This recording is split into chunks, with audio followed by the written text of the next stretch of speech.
शख्सियत से मिलवाने जा रही हूँ जिन्होंने 10 रुपए दिहाड़ी से स्टार्ट किया और आज माशाल्लाह से वो करोड़ों का बिजनेस कर रहे हैं। 100 से ज्यादा लोग उनके अंडर काम कर रहे हैं। मल्टीवुड फर्नीचर के नाम से आपने एक ब्रांड सुना होगा, आज वो उसके मालिक हैं। ये लग्जरी घर आप देख रहे हैं, मेरे साथ खड़ी हुई ये ब्लैक कलर की लग्जरी गाड़ी आप लोग देख रहे हैं। 10 रुपए से उन्होंने स्टार्ट किया, आज वो इस सब चीज के जो है मालिक बन चुके हैं। मैं उनके घर आई हूँ, उनसे हम बात करते हैं, बेल करते हैं और देखते हैं कि वो आते हैं कि नहीं आते। आएंगे ही सही, हम आए नहीं है उनसे मिलने के लिए। अस्सलाम वालेकुम। वालेकुम अस्सलाम। सर कैसे हैं आप? वेलकम। अल्लाह का शुक्र, बेहतरीन, फर्स्ट क्लास। आप सुनाए ठीक हैं, खैरियत से हैं? मैं बिल्कुल ठीक हूँ और माशाल्लाह माशाल्लाह आपका घर बहुत प्यारा है, इतना खूबसूरत घर है। हर कामयाब मर्द के पीछे एक औरत का हाथ होता है। तो ये जो घर इतना खूबसूरत आपने बनाया हुआ है, ये आपकी बेगम की पसंद का है या ये आपकी पसंद का है? क्योंकि एक एक चीज माशाल्लाह से बहुत प्यारी है इसमें। इकरा, मैं आपको बताता चलूँ कि मेरी वाइफ जो है ना वो घर के साथ बहुत प्यार करती है। वैसे तो सारी खवातीन करती हैं बट मैं उसको अप्रिशिएट करता हूँ कि इसकी डिजाइनिंग में, इसकी यूनिकनेस में, इसमें 100% क्रेडिट उसका ही है। मेरे अक्सर दोस्त जो आते हैं ना वो कहते हैं मियाँ साहब हमें ये इंटीरियर डिजाइनर का बताएं जिसने ये डिज़ाइन किया है। तो मैं उन्हें कहता हूँ कि नहीं यार, ये चूँकि मेरी मिसेज का मामला है, मैं कुछ नहीं बता सकता। तो अगर हम परफॉर्म करना चाहते हैं और परफॉर्म करके तरक्की करना चाहते हैं तो उससे पहले सबसे जो बेस्ट चीज़ है वो ये है अच्छी बीवी का होना जरूरी है। अच्छा, मैं आपसे ना एक बात पूछना चाहूँगी, भाभी कहीं सुन ना रही हूँ। जब इतना प्यारा घर होता है, पैसा शैसा आ जाता है तो बंदा कहता है कि मैं एक और कर लेता हूँ शादी। ये ना हो कि मुझे पड़ जाए, लेकिन आपको कोई इस तरह से इरादा है या कभी कोई इरादा बना आपका? इरादा बना भी है और इस पे जो है वो बेगम से मुशावरत भी चलती रहती है। फिर क्या कहती है? वो कहती हैं जी कि अगर मुझसे को बेहतर मिल जाए तो आपको परमिशन है, आप दूसरी शादी कर सकते हैं। तो अब मैं इसी जुस्तजू में हूँ कि काश कहीं मुझे बेगम से अच्छी भी कोई मिल जाए। ठीक है। अच्छा। तो अभी तक तो मिली नहीं है, जुस्तजू का सफर जारी है। ये जो छोटे छोटे डेकोरेशन पीसेस हैं, वॉसेस हैं, जितनी भी सारी चीजें हैं, इसका अगर टोटल हम खर्चा मिलाएं तो ये चीजें आपको क्या लगता है कितने की होंगी? अच्छा, ये तो करोड़ों में अल्हम्दुलिल्लाह चली जाती हैं। ठीक है। असल में चीज़ों की वैल्यू जो है ना वो उसी वक्त होती है जब घर के अंदर सुकून होता है, जब घर के अंदर अमन होता है। फिर ये चीज़ें जो है ना, ये सारी इनकी वो जो है ना मालियत अकाउंट नहीं होती, बल्कि उनकी वो वैल्यू जो है ना वो मोहब्बत से जब हम कंपैरिजन करते हैं तो फिर मोहब्बत जीत जाती है, ये वैल्यू कम हो जाती है।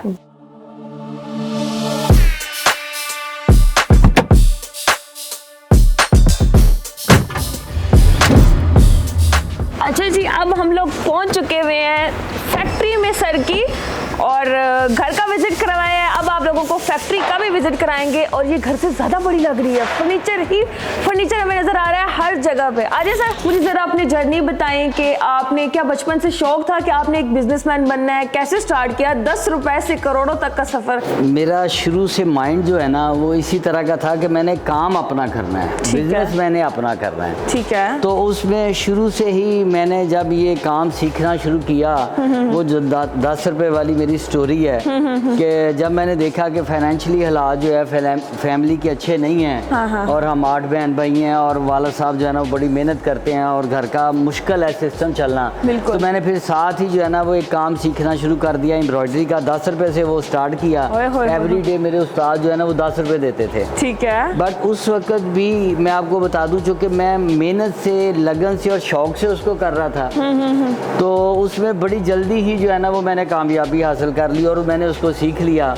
और उसके कुछ सालों के बाद जब मैंने, उस वक्त मैं 8 क्लास का स्टूडेंट था, स्कूल जाना वापस आ गए, तो ये मैंने अपनी एफर्ट कर ली। पहला ऑर्डर याद है आपको कि जब मल्टीवुड को पहला ऑर्डर आया था? और कितने का आया था? आई रिमेम्बर के पहला ऑर्डर जो है ना उसके आने का प्रोसेस बहुत ही मुश्किल था, क्योंकि इसमें जो है इकरा, हमने जब ये स्टार्ट लिया तो क्राइसिस में थे, काम चल ही नहीं रहा था, बड़ी मुश्किल था और वो लॉस भी हो रहा था।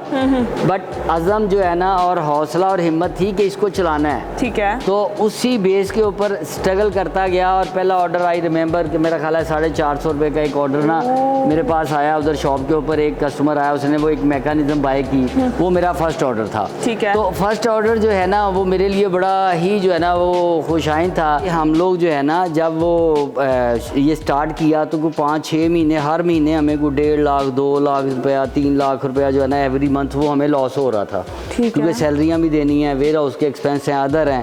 तो आई रिमेंबर कि उस वक्त घर पे मैं एक दिन बैठा तो बेगम के साथ मैं कहा यार काम जो है ना मुश्किल है बड़ा और परेशानी है। तो बेगम भी थोड़ा सा परेशान थी, मुझे कहती है कि इस तरह जो है ना वो तो खाने से जो है ना वो कुएँ खाली हो जाते हैं, पंजाबी की मिसाल खूह खाली हो जाते हैं, वो कहते हैं पैसे खत्म हो जाएंगे असी की करांगे। अच्छा वो चूँकि खासी परेशान हुई तो मैंने उसे कहा, मैं कहा यार इसमें इन्वेस्टमेंट की हमें ज़रूरत है, अगर इन्वेस्टमेंट बड़ी कर देंगे तो ये बिज़नेस हमें जो है ना वो ज़रूर कुछ ना कुछ लौटाना शुरू कर देगा।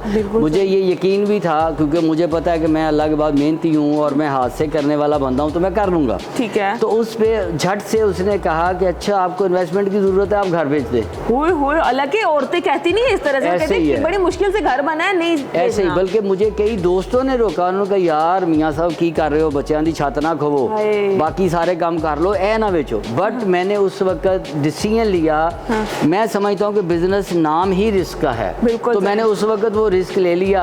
बेगम से मुशावरत की, उसने मुझे कहा जी गाड़ियाँ भी फिलहाल बेच दें, आप जो है ना वो घर भी बेच दें। एक प्लॉट था वो बेचा, बेच के पैसे इकट्ठे किए, चाइना चला गया, वहाँ से जो है ना वो मैंने वो कुछ सामान लेके आया। फिर जो है वो day by day first 6 month मैंने जो है वो लॉस किया, अच्छा खासा लॉस किया। और उसके बाद जब मैं माल लेके आ गया, यहाँ पे चेयर आ गई और अदर एसेसरीज आ गई, तो फिर जो है आप नेक्स्ट 6 मंथ जो है इकरा वो भी क्राइसिस के थे, क्योंकि उसमें मैंने कोई प्रॉफिट जो है ना वो बहुत ज़्यादा अर्न नहीं किया, ब्रेक इवन पे आ गया। बट उसके बाद ये हुआ कि मैंने अपना उस जुनून जो मैं अपनी लाइफ को स्टार्ट से लेके चला उस जुनून को ऐड किया, क्रेजी हद तक मैंने इसके अंदर अपनी एफर्ट शुरू कर दी और फिर डे बाई डे जो है ना ये बिज़नेस जो है ये बढ़ना शुरू हो गया। और अल्हम्दुलिल्लाह आज पाकिस्तान नहीं इंटरनेशनल लेवल पे मैं फ़ख्र से कहता हूँ कि हमारा ये ब्रांड जो है ना ये सर्वाइव कर रहा है। यूएई में हम लोग बैठे हैं, चाइना में बैठे हैं, अल्हम्दुलिल्लाह वेरी सून कनाडा में हम शुरू कर रहे हैं। तो ये एम्पायर जो है ना इसके पीछे सिर्फ एक ही स्टोरी है, वो थी मेरी लगन, शौक और बड़ों की इज्जत। अब हम ऑफिस आ चुके हुए हैं और मुझे ना आजू बाजू आगे पीछे हर तरफ जो है ना ऑफिस की चेयर्स और टेबल्स नजर आ रहे हैं। क्वालिटी के ऊपर हम कंप्रोमाइज़ नहीं करते और लेटेस्ट और एलिगेंट डिज़ाइन जो है वो इंट्रोड्यूस करवाते रहते हैं। हमारे पास ऐसी भी चेयर्स हैं अल्हम्दुलिल्लाह जो मसाज भी करती हैं, जो दोपहर के टाइम पे अगर आप कैलुला करना चाहते हैं तो आप उसको पूरा बेड बना सकते हैं। इसके अलावा ऐसी भी चेयर हैं जो आपको पाइल्स की डिजीज़ जो है ना वो नहीं होने देती। या ऐसी चेयर भी मल्टीवुड फर्नीचर के पास अवेलेबल हैं कि जो आपके लंबर को सपोर्ट करती हैं। बैक बोन के पेशेंट जो हैं वो लॉन्ग टाइम जो है वो ज़्यादा नहीं बैठ सकते, तो उसके लिए भी हमारे पास चेयर्स की वैरायटी अवेलेबल है। अच्छा सर, बातें बहुत हो गई, मैं थोड़ा सा बिजी हूँ तो अल्लाह हाफिज़। सीईओ की चेयर पे बैठ के ना खुद बंदा वैसे ही फील करने लग जाता है कि वाकई मैं भी सीईओ। सर मैं गिर जाऊंगी, मुझे लगता है ये मेरे साइज की चेयर नहीं है। मेरे जैसे 3 और इस पे आ जाएंगे, लेकिन जो बैठेगा ना वो तो सो जाएगा, इतनी कंफर्टेबल है। ये इलेक्ट्रिक चेयर है, ये चूँकि ना थोड़ा रिलैक्स मूड में की हुई है। चलिए जी, फाइनली हम लोग जिम तो है आ चुके हुए हैं और यहाँ पे आप लोग देख सकते हैं एक्सरसाइज हुई जा रही है। मुझे एक बात की समझ नहीं आ रही कि किसको इम्प्रेस करना है डोले शोले बना के। तो हेलो अस्सलाम वालेकुम, बस बहुत हो गया, इतनी बहुत है आज के लिए। मुझे इनको देख के शर्म आ रही है कि मैं साल में किसी एक दफ़ा जाती हूँ, आप तो डेली आए होते हैं यहाँ पे। जी मैं डेली जो है वो जिम आता हूँ और एक्सरसाइज करता हूँ, क्योंकि मेरा मानना ये है कि लव विद लाइफ, अगर आप अपनी लाइफ के साथ प्यार करते हैं तो फिर आपको मस्ट भी जो है ना अपनी हेल्थ की केयर करनी पड़े। अच्छा मुझे सबसे पहले तो ये बताएं कि इसको कौन से वाले एक्सरसाइज कहते हैं हम? ये लेग रेजिज एक्सरसाइज है, ये आपकी लेग्स को जो है लेग्स के जो मसल हैं उसको ये स्ट्रॉन्ग करती है।